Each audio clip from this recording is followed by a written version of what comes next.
Hola, soy la Venus de la Navidad y del calor.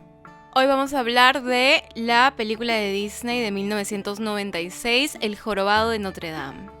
Y voy a hacer todo lo posible para que no me bajen este video por copyright. La película animada está basada en la novela de Victor Hugo, Nuestra Señora de París, también conocida pues como El Jorobado de Notre Dame, y se ubica en París de 1482. La película es mucho más compleja de lo que la recordamos, se lo juro. Un rápido disclaimer, la película se refiere a algunos personajes como gitanos. Este es un término despectivo, por lo que voy a utilizar el nombre del gentilicio, que es Roma o romaní.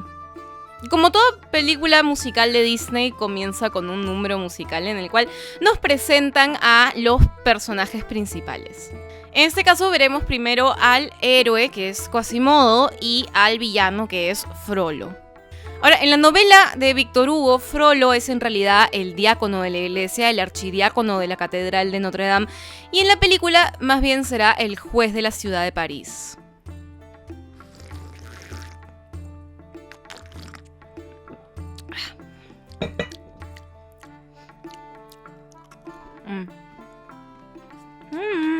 Frollo encuentra a un grupo de romaníes que están tratando de entrar a París, según tengo entendido, y que al ver a Frollo comienzan a huir, pues la comunidad romaní es perseguida en este momento en París. Una de estas personas es una mujer con su bebé en brazos que sale corriendo para evitar que le hagan daño a su bebé, y Frollo inmediatamente piensa, está robando algo, tengo que perseguirla para matarla.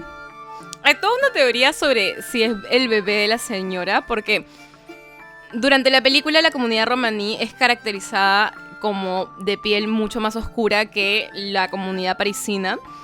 Y sin embargo, Quasimodo es caracterizado como una persona de piel bastante más clara, ¿no? Más similar a la de Frollo. En fin, Frollo sale detrás de esta mujer sobre su caballo como si estuviera cazando a una presa. La acorrala hacia la catedral de Notre Dame, en donde la mata al tratar de quitarle este bulto que sabemos que es un bebé porque lo escuchamos llorar, pero Frollo piensa que son cosas robadas porque es un racista. Y al descubrir que el bebé tenía una serie de deformidades, Frollo decide, en los primeros 5 minutos de película de Disney, decide ahogar al bebé, matar al bebé. Justo a tiempo sale el diácono de la catedral de Notre Dame para rescatar al bebé y apela a la culpa de Frollo y a su temor a Dios. El diácono le dice básicamente, mira, no puedes escapar tus pecados porque la catedral te está viendo, es decir, Dios te está viendo, los santos te están viendo, la Virgen te está viendo. Y convence a Frollo de que para expiar sus pecados debe salvar a este bebé y criarlo como si fuera suyo. Igual no es como si se lo llevara a su casa, porque al final el bebé Quasimodo crece, vive recluido dentro del campanario de la catedral. De arranque nos van a establecer el gran tema de la película, que es el temor a Dios. Nosotros conoceremos a Quasimodo, propiamente dicho, 20 años después, cuando lo veremos hablando con los comic reliefs, las gárgolas de la catedral. Quasimodo anhela participar del Festival de los Bufones, pero no podrá hacerlo porque se encuentra recluido en el campanario de la catedral y tiene prohibido salir. Lo que ocurre es que Frollo y Quasimodo han desarrollado una relación sumamente abusiva de padre adoptivo, hijo adoptivo, pero también de amo y esclavo, por lo que Quasimodo no desea romper las reglas porque le tiene aprecio a Frollo por haberlo salvado, porque Frollo le ha dicho que su mamá lo abandonó. Y Frollo a su vez lo convence de que debe tener gratitud hacia él porque le enseña y lo protege del mundo exterior que está lleno de todos estos peligros hacia él. Luego nos van a presentar a los otros 2 personajes principales, son 4 personajes principales en esta historia.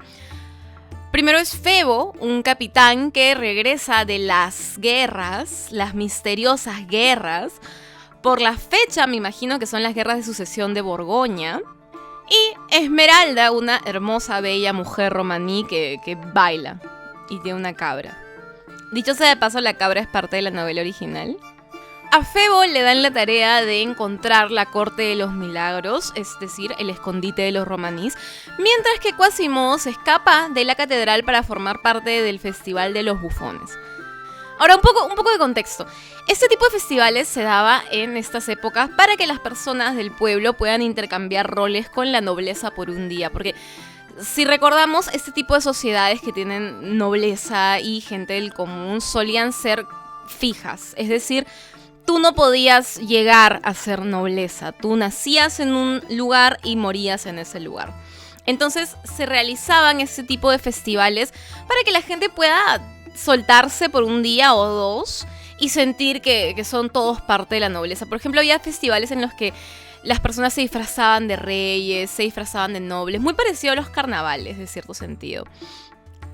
La forma en la que se plantea este festival en particular en la película nos da a entender que el objetivo de cierta forma de este festival era permitir que los romaníes existan en el exterior sin tener miedo a ser aprehendidos o asesinados, porque vemos a Frollo sentarse y tener que ver el festival con muy mala cara, y vemos a Esmeralda bailar sin ningún temor de ser arrestada por ninguna persona, y sin embargo ella vive en la clandestinidad el resto del tiempo. Lo que hay que resaltar de ese tipo de festivales, y que será también a lo largo de la película un tema recurrente en cuanto al efecto que tienen en las personas, en el fuero común, es que solían mantener a las personas sumisas ante un poder monárquico condenatorio, de modo que no se rebelen en contra de este poder cuando haya una falta de recursos, por ejemplo, durante las guerras. Pónganse a pensar en la película de María Antonieta, no tanto en la vida real, porque me imagino que tienen más fresca la película que sus clases de historia. Teóricamente, si se realizaba un festival de este tipo, la gente hubiese olvidado por un momento la penuria de no tener suficiente comida a raíz de las guerras en las que se estaba metiendo Francia. Es decir, estaban en guerra, había poca comida, había pocos recursos. ¿Qué podemos hacer para que la gente no se rebele contra nosotros y nos corten la cabeza antes de tiempo? Un festival. Es algo así como la purga, pero sin matar gente. Es por eso que cuando Esmeralda se trepa encima de Floro... Es por eso que cuando Esmeralda se trepa encima de... Es por eso que cuando Esmeralda se trepa encima de Frollo, él no hará nada, porque no puede hacer nada, porque es una ley tácita que no hay persecución ese día.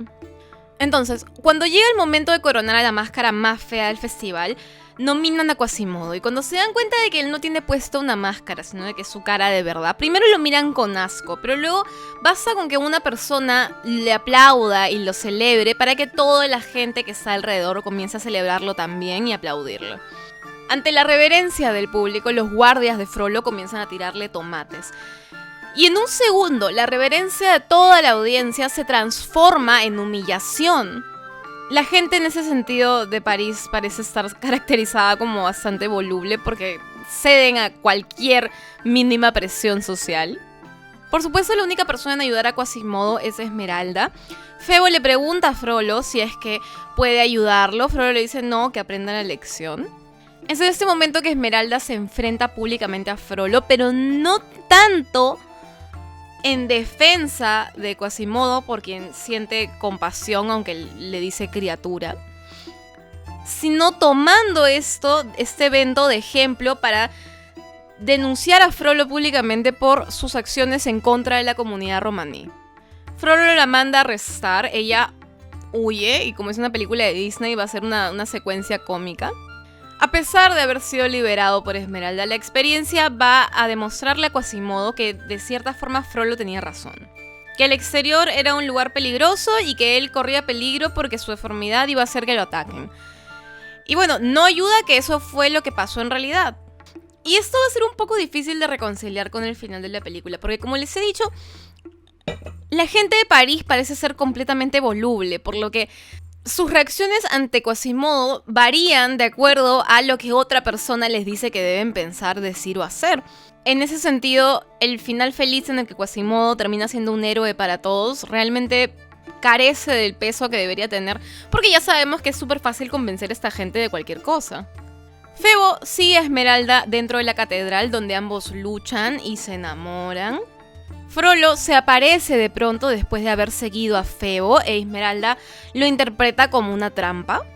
En ese momento podemos ver cómo Frollo siente una especie de odio hacia Esmeralda por su raza y por su estatus social. Pero también vamos a notar que Frollo siente atracción sexual hacia Esmeralda, una atracción sexual que no puede reconciliar con su racismo. También vamos a ver a Frollo olisquearle el cabello a Esmeralda de manera asquerosa. El diácono le da asilo a Esmeralda dentro de la catedral, obligando a Frollo a esperar fuera de esta con sus guardias, por lo que Esmeralda queda atrapada dentro de la catedral. Esto, por supuesto, permitirá que Esmeralda y Quasimodo se conozcan mejor. Este encuentro hará que Quasimodo comience a cuestionar una serie de cosas que aprendió de Frollo, al momento de darse cuenta de que Esmeralda, siendo romaní, no tiene nada que ver con los estereotipos y prejuicios que Frollo le inculcó. Quasimodo ayudará a Esmeralda a escapar de la catedral y Esmeralda tratará de convencerlo de que él vaya con ella hacia la Corte de los Milagros, pero Quasimodo se encuentra todavía aterrado de las consecuencias de escapar de su lugar. Se encuentra tan aterrado que incluso Esmeralda le propone, bueno, ya, entonces yo vengo a visitarte. Y él le dice, no, porque va a venir Frollo y te va a hacer daño. Y luego Esmeralda le da un besito y pues lo convence. Me da mucha curiosidad que esta escena y muchas de las interacciones entre Esmeralda, Quasimodo y Febo tienen toda una teoría dentro del lado incel del internet en el que colocan a Quasimodo como el virgen y a Febo como el Chad. Y Esmeralda aprovechándose de su sex appeal para convencer al virgen Quasimodo de que la ayude incondicionalmente y luego escoger igual irse con el Chad, no sé. ¿Alguien sabe? Porque yo no sé. Regresando a la catedral, Quasimodo se encuentra con Febo, quien quería darle un mensaje a Esmeralda.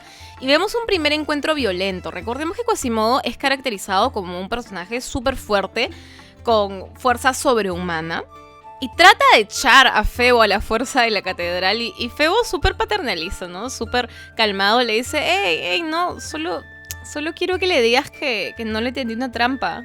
Cálmate. No hay que ponerse agresivo, muchachón. Y llegamos al número musical central de la película, el cual ha sido sujeto a numerosos análisis y discusiones. Es el momento de Hellfire. Frollo tiene su propio número musical en el que canta sobre el impuro y ardiente deseo que siente por Esmeralda. En este momento estamos volviendo al tema del temor a Dios. Frollo enfrenta su deseo por Esmeralda adjudicándole el carácter de tentación. Ella es la tentación que lo está empujando hacia el pecado, lo cual en su hilo discursivo justifica el ser violento contra ella. Frollo tiene este discurso de si ella no puede ser mía, no va a ser de nadie. Cuando se entera que Esmeralda escapó de la catedral, su obsesión va a crecer y va a buscarla por todo París, prácticamente quemando toda la ciudad. Frollo va a acosar a todo romaní que se encuentre y va a ofrecer dinero a cambio del paradero de Esmeralda. Llega incluso a incendiar un molino con una familia adentro, pero Febo salva a la familia, porque esto es Disney, y se gana una condena de muerte. Esmeralda lo ayuda a escapar y ahora ambos se encontrarán en la clandestinidad siendo buscados por Frollo. Esmeralda lleva a Febo con Quasimodo para que lo oculte mientras se sana de sus heridas, y Quasimodo obviamente acepta porque pues no le puede decir que no es Esmeralda. Y estos dos fugitivos hormonales deciden agarrarse a besos al frente de Quasimodo por bastante rato. Y lo que uno espera es que, claro, ya ahora el gran dilema será que Quasimodo va a tener que decidir si vale la pena ir a salvar a Esmeralda o no. Y se demora aproximadamente unos 2 minutos en superar todos sus celos, su envidia y su trauma. Y decide ayudar a Esmeralda y a Febo. Me estoy derritiendo. Quasimodo irá con Febo a buscar la Corte de los Milagros. La encuentran, tratan de avisarle a los romaníes que van a ir a atacarlos al amanecer con 1000 guardias. Y todo era una trampa de Frollo, quien los ha seguido para buscar la Corte de los Milagros y pues ya la encontró. Entonces Frollo arresta a todos los romaníes y a nuestros 3 héroes, incluyendo a Esmeralda, a quien va a quemar primero en la hoguera, antes de quemar a todo el resto. Derrotado, ahora Quasimodo tendrá que agarrar fuerzas para poder escapar de sus cadenas y salvar a Esmeralda. También demorará un par de minutos en agarrar esas fuerzas, no se preocupen. En una de las mejores escenas de película de Disney, Quasimodo rescata a Esmeralda de las llamas, la lleva a la cima de la catedral y comienza a gritar asilo. En este momento Frollo va a quebrar públicamente la ley divina al mandar a todos sus guardias a invadir la catedral. Este acto en teoría es la gota que va a derramar el vaso. Febo aprovecha la situación para impulsar a los enardecidos pobladores, quienes se van a rebelar en contra de la autoridad de Frollo. Nuevamente, con lo volubles que son estas personas, no parece haber sido muy difícil enardecerlos. La batalla final será entre Frollo y Quasimodo, con Quasimodo defendiéndose a sí mismo y a Esmeralda hasta el final. Y no es hasta que Frollo trata de asesinar a Esmeralda una vez más en nombre de Dios, que este cae víctima de su propio karma cuando la gárgola donde se encontraba parado se rompe. Nadie mata a Frollo. Frollo cae a las llamas y muere. Ahora, hay toda una teoría sobre que en realidad Frollo se suicidó. Hablaré de esto más adelante. Febo, Esmeralda y Quasimodo se convierten en los nuevos héroes de París. Febo obviamente se queda con Esmeralda. Quasimodo se contenta con poder salir a la calle sin que lo vean como un monstruo y le tiren tomates. En fin. Y si lo están viendo en español latino, el comienzo de Sueña de Luis Miguel. Claro, y la más grande analogía en esta película es el clásico ¿quién era el verdadero monstruo? La respuesta es Frollo, obviamente. Pero el cambio de ser diácono a ser juez lo convierte en un ente muchísimo más fácil de calificar de villano. Sin adentrarnos en la novela de Víctor Hugo, ¿no? Como para no terminar con un video de 3 horas. El convertir a Frollo en un juez le quita un poco de lo monstruoso. Evidentemente Disney no iba a arriesgarse a poner en su película a un diácono violador. Pero esto no es único de Disney. El edulcoramiento de la trama del Jorobado de Notre Dame existe desde la adaptación a ópera de 1836 hecha por el mismo Víctor Hugo hasta la adaptación del cine de 1923. Hay una multiplicidad de adaptaciones y parece ser, digo parece porque no las he visto todas, que el caracterizar a Frollo como un diácono, es decir, como un miembro activo de la iglesia, siempre es tabú. A excepción del musical teatral, cabe plantear la pregunta. En una película de Disney en la que hay una fuerte crítica al fanatismo, una distinción entre la fe y usar el discurso religioso para justificar tanto genocidio como violación, en la que se establece claramente que el héroe es el héroe porque no sexualiza a una mujer, en la que se plantea una sociedad desigual, persecución racista, la muerte en la hoguera de una mujer que se rehúsa a acostarse con una figura de autoridad, un villano que sexualiza y desea a una mujer que odia y quiere matar, etcétera, etcétera, y este es un largo etcétera. ¿Realmente hubiese sido tan grave colocar a Frollo como un diácono, como un cura? Y aún así, antes de verme expuesta a la novela como a las otras adaptaciones, es decir, cuando vi la película de niña, estaba 100% segura de que Frollo era un cura, o una especie de cura. Es casi como si el hecho de que exista corrupción, misoginia y violencia sexual dentro de la iglesia fuese algo tan abiertamente discutido que no era necesario establecer textualmente que Frollo representa al lado oscuro de la iglesia. Y es precisamente el hecho de que Frollo quiebra la santidad de la iglesia lo que finalmente hace que la muchedumbre decida apoyar a Febo en favor de él. Frollo es por mucho uno de los personajes más oscuros dentro del canon de Disney. Carece por completo de elementos mágicos que lo coloquen como un villano sobrenatural. No es fantástico en lo más mínimo. Lo que tenemos es una persona de carne y hueso con demasiado poder y cuyo conflicto principal es la lujuria. O sea, ni siquiera estamos hablando de simple posesión en plan quiere que Esmeralda sea su esposa. No, es una cosa muchísimo más oscura. El tipo tiene una obsesión sexual con esta mujer. Es un villano tan oscuro que obviamente choca con los momentos en los que entran estas gárgolas que operan como comic relief. Se nota que las gárgolas están aquí básicamente para entretener a los más niños, pero son tan absurdas. Siento que unas figuras más parecidas a las musas de Hércules hubiesen sido mejor para la película, pero claro, sin las condenadas gárgolas la película hubiese sido demasiado oscura para Disney. Aunque el discurso religioso se encuentre presente en la película, en la práctica el diácono tiene poco poder, debe apelar a la conciencia de Frollo, a su temor a Dios, y a pesar de tratar de defender a las víctimas de Frollo, rara vez puede salvar a todos. Es decir, en esta película la iglesia no puede salvar a todos, es falible. También es súper curioso la forma en la que se representa la iglesia y Dios. Porque no es una fuerza tangible, no es una cosa que vemos como por ejemplo en estas películas tipo la de Moisés, la del príncipe de Egipto, sino que existe en la medida en la que los personajes se sienten de cierta forma obligados a operar bajo ciertos cánones. Además de las gárgolas, hay un elemento mágico en la película, que es el momento en el que Frollo está a punto de matar a Esmeralda en nombre de Dios, básicamente diciendo una cosa así tipo, y Dios castigará a los pecadores. Y justo cuando termina de decir esto, la gárgola en la que estaba parado brilla, le gruñe, se rompe y cae. Y esto puede ser interpretado de dos formas. Una de ellas, que el hecho de que esta gárgola más o menos tenga agencia propia puede ser una señal de la intervención divina, es decir, de Dios diciendo, tú eres el pecador, tú te vas a ir al infierno. Pero la otra alternativa es la que a mí más me gusta.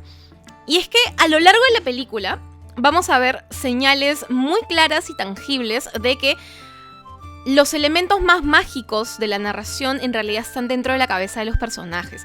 Comencemos por las gárgolas. En los comentarios del director se decía que las gárgolas en realidad no estaban vivas, sino que era parte de la imaginación de Quasimodo, quien había estado encerrado tanto tiempo que había comenzado a imaginar que las gárgolas cobraban vida y le hablaban, y que estas en realidad eran partes de su personalidad. En la canción Hellfire veremos, por ejemplo, también cómo Frollo comienza a imaginar figuras cardenalicias que lo acosan, que lo juzgan, que lo miran desde arriba. Veremos cómo Esmeralda se manifiesta en el fuego y cómo Frollo medio que flota por ahí. Y esto se corta abruptamente en una escena, en un cuadro, en el que Frollo cae al piso. Todo se disipa, el fuego se va, él simplemente cae del piso y no hay nada a su alrededor. No hay fuego, no hay humo, no hay luces, no hay nada. Y esta es una forma de darnos a entender que todo esto que había ocurrido, que todo este fuego y las figuras están dentro de su cabeza. Hay toda una teoría de que al final de la película Frollo en realidad se suicida, es decir, él mismo acepta que el pecador es él. Y en vez de golpear a Esmeralda, él mismo golpea la gárgola y se muere y se cae.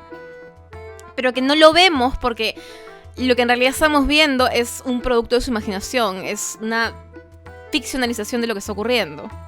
Como una alucinación. La película también coloca a Frollo como la completa antítesis de Quasimodo. El primero, Frollo, es absolutamente malvado, mientras que Quasimodo es casi beatificado por la película. Quasimodo apenas siente celos o envidia de Febo cuando se da cuenta de que Esmeralda lo escoge a él, y aún luego de verlos besarse, ayuda a Febo y a Esmeralda prácticamente incondicionalmente. He escuchado muchos comentarios de personas que se sintieron sorprendidas al ver que el héroe en la película, que es Quasimodo, no se queda con la chica.